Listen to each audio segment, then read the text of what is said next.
ओम श्री साई राम। श्री सत्य साई वाणी खंड 16 22 जनवरी 1960 को स्वामी कहते हैं, भारत आध्यात्मिक विज्ञान की जन्मभूमि है।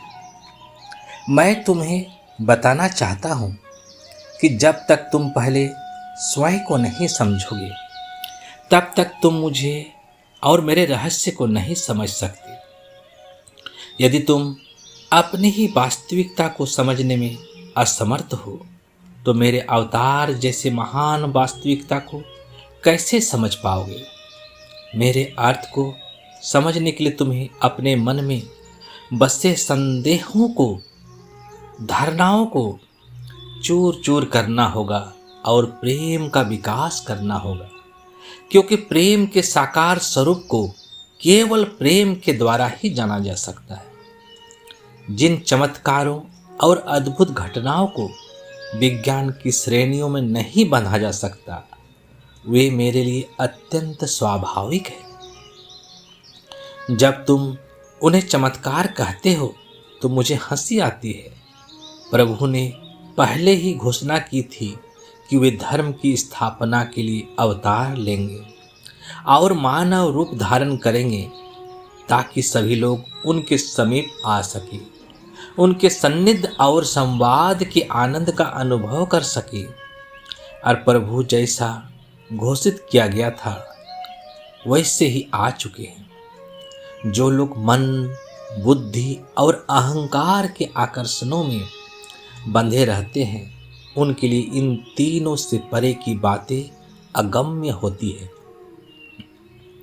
मन और बुद्धि की भी एक सीमा होती है जिसके आगे वे नहीं जा सकते। इसी कारण परम शक्ति स्वयं को माया से आच्छादित कर मानव स्तर तक उतरती है, ताकि मानव उसे समझ सके।